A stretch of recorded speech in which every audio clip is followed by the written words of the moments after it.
What's up, guys? It's your boy Ted, the review guy, and today I'll be reviewing my new favorite movie of the year, Wake Up Dead Man. It's the third movie in a series of Knives Out movies. So the first one is just Knives Out, the second one is Knives Out Glass Onion, and then the third one is Knives Out Wake Up Dead Man. And so this movie follows a detective, modern day Sherlock Holmes type detective, Benoit Blanc, and he basically goes around solving cases that no ordinary police or investigator can solve. They just think outside of the block, outside of the box, you know. He has those attributes of reading people's behaviors, body language, all of that stuff. Like he's very observant, and we see that plays out in this movie as well. I mean, even when the final thing is revealed, we see how he saw everything and decided to act at a certain way. So if you haven't watched this movie, please go and watch it.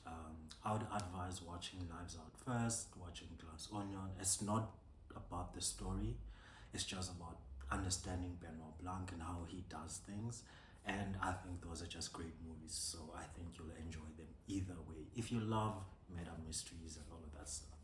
So the movie is gonna have this movie review is gonna have spoilers. So if you haven't watched the movie, please go and watch it. Come back, share your thoughts with me, and subscribe, like, and share, please, guys. I want to get to 300 hopefully by the end of the year. Not sure how possible that is, but with your help I might get there. 300 subscribers, that is. So yeah, to get on with the review, this review is not going to be breaking down everything that happened in the movie, how things, because there's so much, and I just want to talk about everything that I liked about the movie, and yeah, just overall, yeah, my thoughts on the movie, not the breakdown of the sequence of events and stuff like that.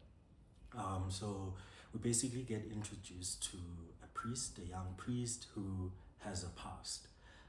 We see him punch someone, and he has tattoos and all of those things.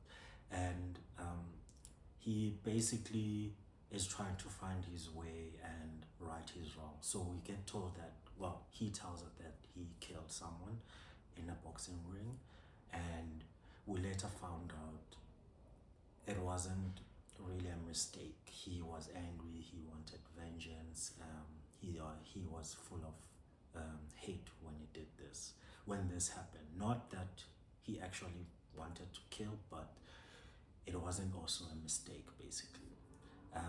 And so, yeah, we follow him finding a new church to practice in and basically be under someone. That's when we get introduced to Pastor Wick. I'm gonna call him Pastor Wick. I think they have a different name for his rank in the thing. I might be wrong with that. So yeah, pastor of Father Wicks. We found out that his family has been taking care of that church for years and years and years. There's a crypt that will play a big role in there. I didn't even know that crypts still exist, but Christianity, you know, and how they do things, and I don't know. But I know the last time I heard about a crypt was during Game of Thrones, but I digress. And so the Reverend or Pastor Wicks is basically trying to find a diamond, and he doesn't like the fact that this new priest has been brought here because he had a plan for the church. And when he found out that there is something worth so much money and that his mother had passed basically looking for, and also, like, we see how everyone remembers the past very differently. One of the characters, Martha, when she described the past, it's a very different thing than what the other person who told us the story about the mom's past was. And basically, she had a crash out looking for the diamond, but other like the story was that she was possessed and all of those things, just to, you know, the devil basically ruined the church. And so yeah, Pastor Wicks is just trying to find his way through Christ. He's trying to be honest as much as possible. And when you look at these characters, that the main characters in the trilogy of Knives Out, you see that there's always that one good person, and obviously they're gonna be the ones that are accused first, and but also their goodness eventually wins them the day. That's the theme of Ryan Johnson's movies, basically this trilogy, and I'm hoping there's more, and I'm sure a lot of people are too, hoping that there's more. So yeah, like you get the first one, which was a good nurse, and then the second one was a good person, and then the third one is a good priest, you know. So it was like it's just people who are trying to be as good as possible and who never kind of lose their way, even though they're presented with chances to lose their way, they don't. And that's why I like the series, I think. And we see that Pastor Judd, he's trying to find his way, and telling the truth is finding out secrets that could ruin there's a small congregation or a flock of guys that also have their own ambitions. The other one is pushing a narrative, like the red pill narrative, basically, and he's being raised by someone, and we found out later that she raised someone's child while that someone was the Pastor Wicks, and he could have helped. He could have actually raised his son instead of letting her, Vera, I think that's her name, raised his son. And we found out later that that secret he knew, and he was gonna spill it to the world or something like that, and that was gonna ruin him in a way. So Pastor Wicks, basically wanted to ban them all, and yeah, like so that ruin their lives, so that he can destroy the church and take this diamond and live the rest of his life, I guess, elsewhere, I don't know. But the arrival of Pastor Judd changed everything. He basically ruined his plans. And we see that in the movie, like everything that they try and do, Pastor Judd will come in and ruin everything. And then that's why he was also easy to frame, and because he had a past, they used a doctor, one of the flock people, to try and frame him in the death of. So we found out, okay, so I'm going all over the place, but Pastor Wicks dies, and basically Judd becomes suspect number one, because he hated Pastor Wicks because of what he stands for. He was a bigot, he was a sexist, you know, he was just wrong, basically, and he didn't belong in the position that he was in. So, and Pastor Judd hated that, and so he hated him, basically, and he wanted to make sure that he leaves.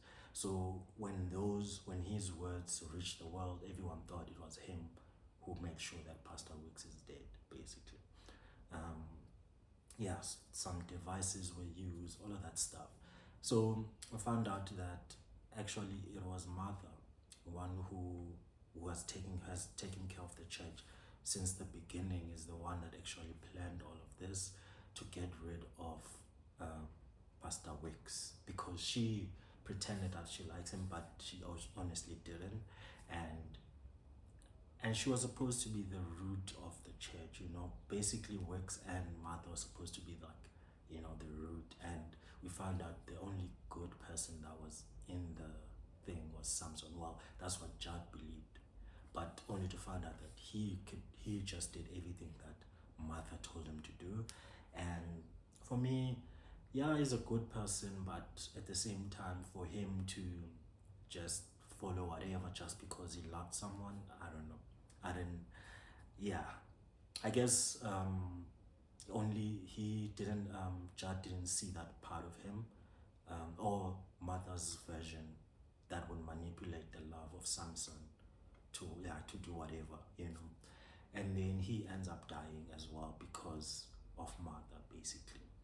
And Martha's plan goes on because everyone wants this diamond. The doctor kills Samson, who's in love with Martha, and then now he's the one that actually killed Wicks when Wicks died in the church while Judd was giving a service. There's a 9-second thingy that